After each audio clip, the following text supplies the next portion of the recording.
Hello everyone and welcome to Spark Studios, episode 2, the Electric Boogaloo Chopped and Screwed Remix Edition.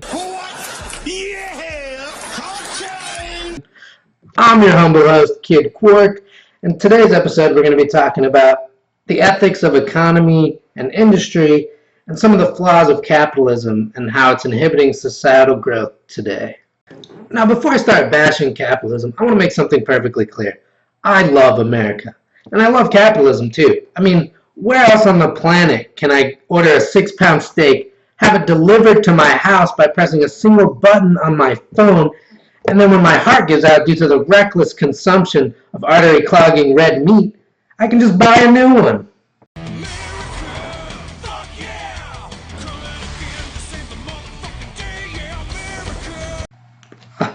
I'm sorry, it's so beautiful. Just turn the camera off.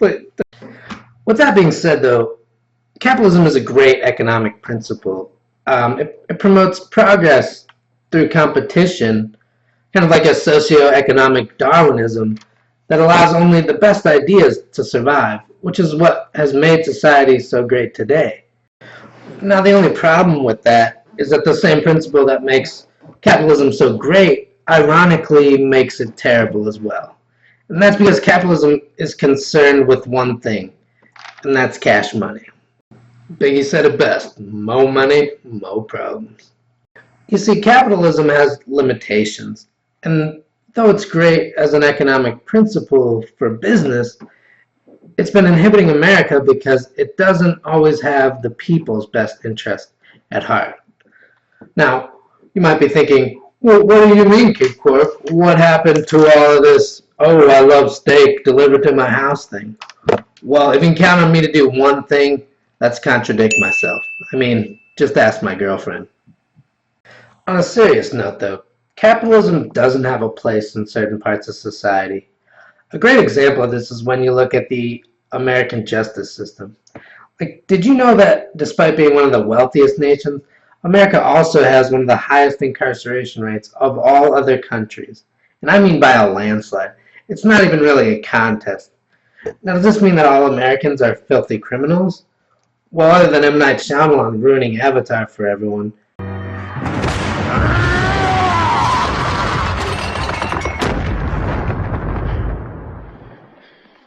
No, of course not. It isn't poverty that is causing crime in America. It's wealth. That's because the justice system itself is based on capitalism. The system generates millions of dollars a year in profits. So cops aren't concerned so much about upholding peace and justice, but about arresting as many people as possible to produce more profits, which is the complete opposite of what the system was designed for in the first place. Unfortunately, this isn't an isolated incident. This kind of capitalism contradiction is present everywhere throughout human history. In fact, it's our government is the same one that obscured research about marijuana curing cancer just because it happened to clash with Nixon's drug war campaign and might have hurt a few wallets in the paper manufacturing industry. I mean, just that thought alone, it just seems insane to me that anybody would be capable of that.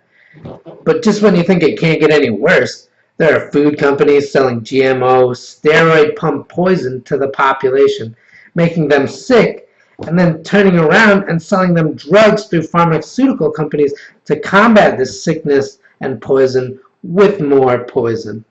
What's sad is that this isn't even a new phenomenon for people either. Before GMO, there was lead. Scientists for years were screaming about the toxicity of lead, which at the time was in everything, even children's toys. But lead was big business. I mean, think oil big. Which is why it took decades to stop, even while children were dying and violent crime rates were spiking. And if you thought people were done killing themselves with poisonous materials, look at the oil companies. Every year we pump millions of tons of carbon dioxide into the air, even though we know it destroys the atmosphere and is rapidly making Earth head towards a dramatic climate change that could mean the end of humanity. And why? Because it's easier and more convenient to use gas for consumers and a great way to generate obscene profits for oil companies, even though scientifically we could have fixed this problem decades ago. So really, when it comes down to it, The worst disease that humanity has ever faced is its own greed. And if we don't do something to stop it, humanity is going to collapse on itself. And that's because the universe has fail-safes to protect itself against stupidity on such a massive scale.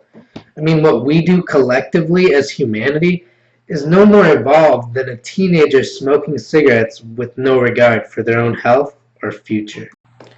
Thankfully, the power doesn't lie with the wealthy to change this, but the masses. There's no one to blame for this system working but ourselves. That is why the best way to contribute is to take our collective destiny into our own hands. This means taking a few more seconds to go to the grocery store and buy that organic food, to bike to work instead of drive, to recycle, to have well-balanced and moderate diets, and also to vote. Every individual action counts. We the people have the greatest power of all, and that's selective consumption. When you use this power, you don't have to worry about changing the world. The world will have to worry about changing for you. Well, it looks like that's all we have time for today. Thanks for tuning into the second ever episode of Spark Studios. For more interesting content like this, tune into our next installment titled The Day After Tomorrow's Yesterday Today. There we'll talk about exciting new developments in the future of science and industry. Until then, I'm your host, Kid Quark, reminding you that all it takes to get inspired is a little spark.